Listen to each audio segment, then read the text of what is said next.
Thank you, Mr. President. I thank Mr. Chiari for his briefing. I now give the floor to Mr. Marwan Mouasha. Mr. President, I will focus the bulk of my intervention today on the day after the war and the prospects for a political settlement. But first, I need to point out that the first priority has to be to end the war on Gaza immediately and permanently. The Palestinians have suffered enough, and there is no humanitarian or international law that condones the carpet bombing of civilians that we witness today, regardless of the cause. The question that is being asked repeatedly by the international community is who is going to rule Gaza after Hamas? It is the wrong question to pose if the implication is that this is the end game. And any policy based on this will lead to disastrous results. The repeated killings of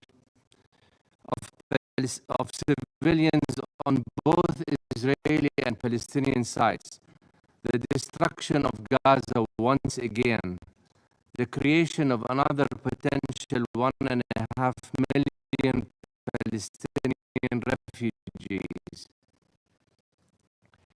and the looming danger of mass transfer should teach us that we cannot solve the problem by sticking to old paradigms that did not work. All scenarios presented so far have been unrealistic because they focus on the day after Gaza, rather than present solutions with an overall package that goes beyond Gaza and addresses the root cause of the problem, the Israeli occupation. This is the context in which October 7 took place.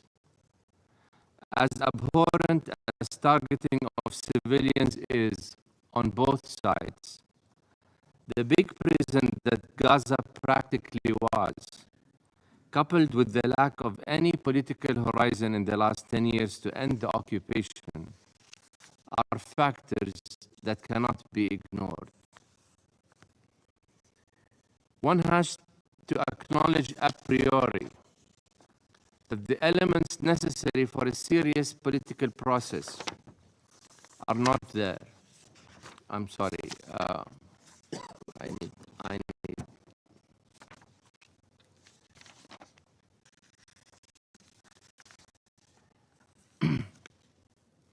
The three parties needed to be part of such a process do not seem to be ready. The United States is approaching an election year where chances for launching a political process that will involve pressure on all sides, particularly Israel, are remote. The Israeli current government has repeatedly and publicly declared that it has no intention of ending the occupation or helping establish a Palestinian state. History as well as public opinion suggests that this government will probably be out in a year or so because of Israeli public opinion holding it responsible for what happened on October 7. All polls suggest that the opposition will handily win any new elections if they were held tomorrow. But the divide in Israel today is not between the pro-peace and anti-peace camps, as was the case decades ago. It is merely between the pro-Netanyahu and anti-Netanyahu camps, with both sides holding a hardline, almost identical stand against a Palestinian state. The Palestinian Authority also has not had elections since 2006, and its approval rating was very low even before October 7. No side can claim to represent the Palestinians in any political process without elections. For all these reasons, the stars are not aligned for a political process that is going to be serious. If we are to learn from earlier processes, the one major shortcoming that all earlier processes had is that they were open-ended. They did not specify an end game, and therefore negotiations took place forever while Israel was building more settlements and rendering the very concept of a two-state solution that we are all in support of impossible.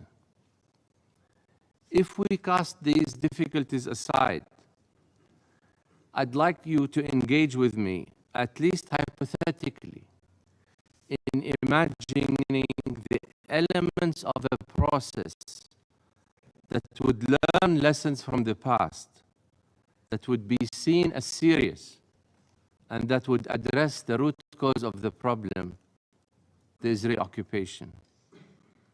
The contours of such a process might look like the following. 1.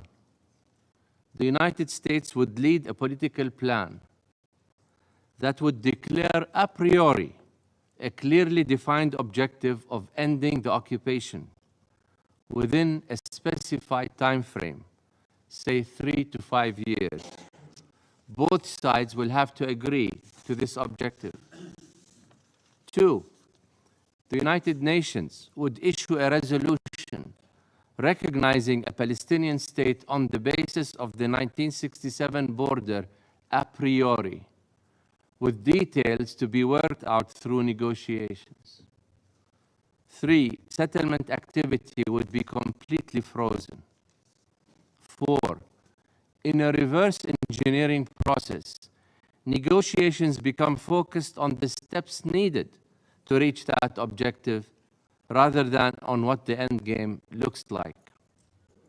5, fresh elections are held both in Israel and the West Bank and Gaza. Over this plan, voters would go to the polls based on this clearly defined political horizon. 6, the issue of who rules Gaza becomes a step along the road to end the occupation, rather than an end game by itself. Solutions that were rejected by both parties today because of the absence of an overall political framework will be revisited. 7, the reconstruction of Gaza becomes a step along the road to a settlement with more parties such as Gulf states, the European Union, or the World Bank ready to take part where they are not today. Syria teaches us a lesson here, despite the fact that the war has been largely over for the last 5 years there. No reconstruction has taken place in the absence of a plan for the future of the country. And 8, an international fund is set up to help Palestinians in Gaza and the West Bank stay on their land, to alleviate fears of mass transfer of Palestinians outside Palestinian land. Does the above sound ambitious? It does not even start to address what to do with the settlements issue.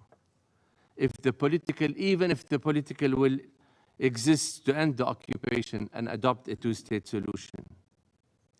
Separating the two communities will still be a daunting task. But the purpose of my intervention is to indicate what a serious political process entails, so that illusions of success, if the past is to be repeated, are cast aside. But if the international community decides this is too unrealistic, let us look at what the alternatives might look like. 1, waiting for better times to effect a two-state solution. This has been the preferred scenario for the Biden administration as well as that of the international community. This logic states that in the end, this scenario is the preferred solution for all parties, which at one point in time will come to understand that there is no way out except to share the land by separating the two communities within two states. All one has to do is to try to keep things quiet and wait for a better time when there are Israeli and Palestinian governments willing to compromise. The problem with this logic is that a preferred scenario is not a sufficient condition to make it happen. It assumes a static status quo, which is not the case with the continued expansion of settlements. If the number of settlers today makes it difficult to separate the two communities, the situation will irreversibly worsen in few years as the settler community might top 1 million. If a two-state solution is deemed difficult to effect today, it will in all probability become impossible in the future due to these demographic and political realities. The other scenario, mass transfer of Palestinians by Israel outside Palestinian territories. Israel today is faced with another factor that has become impossible to ignore: demography. The number of Palestinian Arabs in areas under Israel's control has become greater than the number of Israeli Jews. If Israel does not intend to end the occupation and accept a two-state solution, and if it does not want to become a minority, ruling over a majority in a situation many human rights organizations, including Israeli ones, have called apartheid, then under this scenario, Israel's preferred alternative is to try to effect a mass transfer of Palestinians from Gaza to Egypt and from the West Bank to Jordan. Already we are witnessing several indications of this. Large parts of Gaza have been turned practically uninhabitable, and several Israeli cabinet ministers, including Netanyahu himself, have been directly or indirectly quoted as promoting forced or voluntary transfer of Palestinians. But mass transfer will not be easy to implement. Jordan and Egypt have succeeded to draw international attention to this issue, to the point where the United States and other countries have publicly come out in strong opposition to mass transfer. And Palestinians themselves have learned the lesson from 1948, when 750,000 refugees were forced to leave their land and never allowed to return by Israel. Never. Despite UN resolutions to the effect. The third scenario is that if a two-state solution is not effected soon, now, and mass transfer proves to be sufficiently resisted by the Palestinians, then the most likely scenario is the continuation of the occupation, though with changing conditions. The demographic factor will increasingly matter in the years ahead.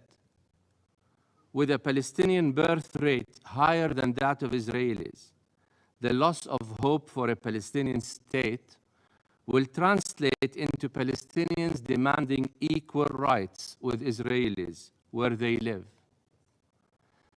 The Israelis will not be able to indefinitely rule over a majority in a system where Palestinians would be living under apartheid. If that is coupled with the issue of the generational gap we are witnessing in the West, where the young generation is increasingly more supportive of Palestinians and the issue of rights than the older generation, then the world will become increasingly more critical of the occupation, and the problem will start shifting from one focusing on the shape of a solution to one anchored in equal rights. These are the options for the future. The international community, in my view, is certainly partly to blame for the situation we see ourselves in today. By abandoning a serious attempt to solve the conflict in recent years, and by ignoring the root cause of the problem, the occupation, we are where we are today. The option of pursuing another process along the lines of earlier ones is certainly there, but it will fail, with violence continuing to define the world of Palestinians and Israelis in the foreseeable future. Either a bold decision is taken to end the conflict now, and still with great difficulty try to effect a viable two-state solution, or the world will have to deal not only with occupation, but with the more difficult question of apartheid. The choice is ours. Thank you. I thank Mr. Moasher for his briefing. I now give the floor to Mr. Ite Epstein.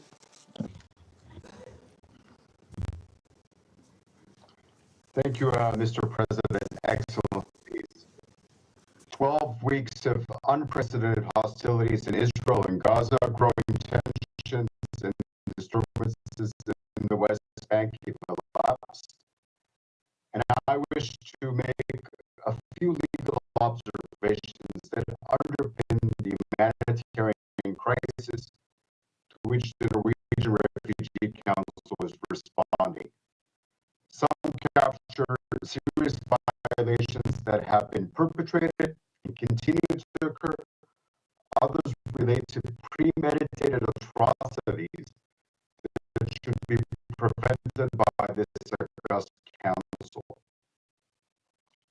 All parties, Palestinian armed groups and Israel, have shown reckless disregard for peremptory norms of international law, including the basic rules of international humanitarian law.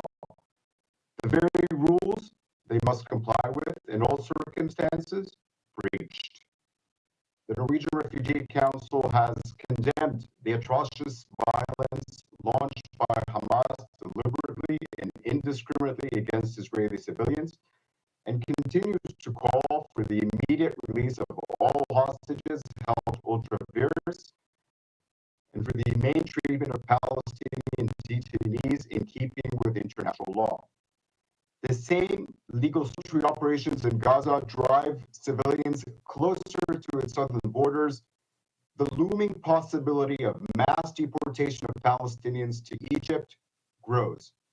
This concern follows Israel's forcible transfer of hundreds of thousands of Palestinians within Gaza and explicit statements by Israeli officials endorsing such deportation without reasonable justification, proper accommodation or services in places of refuge, or guarantees of return once hostilities end.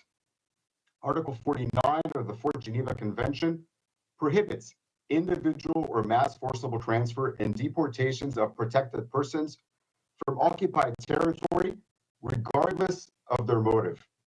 Doing so constitutes a grave breach of international humanitarian law, codified as a war crime.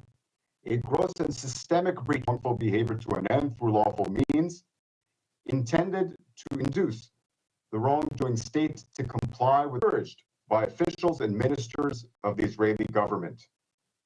Preventing settler violence and the corollary forcible transfer of Palestinians entails invoking Israel's responsibility for unlawfully transferring its population to occupied territory in order to colonize it. The Council should attribute responsibility to Israel when members of its armed forces, at all ranks and at all times, even when on short leave, allow for and participate in settler violence. Attribute responsibility to Israel when it directly allocates funds and arms to settlement guard squads, often seen to operate in excess of their prescribed duties and partake in attacks on Palestinians. The Council must not allow Israel to forcibly transfer Palestinians from their land, or to continue with the illegal annexation of occupied Palestinian territory in breach of international law. If Israel is not held accountable for these actions, even more Palestinian communities will be forcibly transferred. Israel, as an occupying power, is responsible for public life, order, and safety in occupied territory carried out within the framework of Article 43 of the Hague Regulations. Law enforcement operations, such as incursions into West Bank cities, are governed by the human rights applicable rules on the use of lethal force and work to de-escalate the ongoing violence in the West Bank. Israeli practices in occupied territory, including the extensive destruction of homes and civilian infrastructure, could push the population into forced and protracted displacement, with limited prospects for repatriation and return. The siege laid on Gaza, the maritime and air blockade, and the closure on land severing it from the West Bank, which together form a single self-determination unit, that siege must be lifted. The prohibition on aggression precludes the acquisition of territory under the threat or use of force, an annexation of any kind, and for any alleged reason. Protecting civilians from harm, Israelis, Palestinians alike, by all possible means, is a fundamental norm of international law that must be respected by all. Reversing annexation, redressing settlement expansion, settler violence, enforceable transfer are therefore imperative demands. Civilians are desperate for safety is essential to ending the suffering and enabling aid workers to deliver critical relief in hope of recovery to those in need. I thank you, Mr. President. Agradezco al señor. I thank Mr. Epstein for his briefing. I now give the floor to the permanent observer of the Observer State of Palestine. Thank you, Mr. President. The killing of Palestinian civilians is not a collateral effect of the war. This Israeli assault relies by design on mass and indiscriminate killing of civilians. The humanitarian catastrophe in Gaza is not the consequence of a war. It is a tool employed by Israel to pressure people and force them out. The famine underway is not an undesired outcome of the war. It is starvation as a method of war. The collapse of the health system is not an unforeseen result of a war. It is the result of premeditated attacks against hospitals and medical personnel. The indiscriminate killing, the mass arrest, film while those responsible for this threat insist it is their survival that is at stake. The killers demand apologies from those criticizing them for their crimes. They demand political, financial, and military support from the allies they humiliate and dismiss. They demand from their victims to be grateful that they have not imposed on them even more death and destruction, and demand from the world, witness of their crimes, to recognize they are the most moral army in the world. Israel considers that the problem are those denouncing the crimes, not those committing them. It openly attempts to bully them, intimidate them, silence them.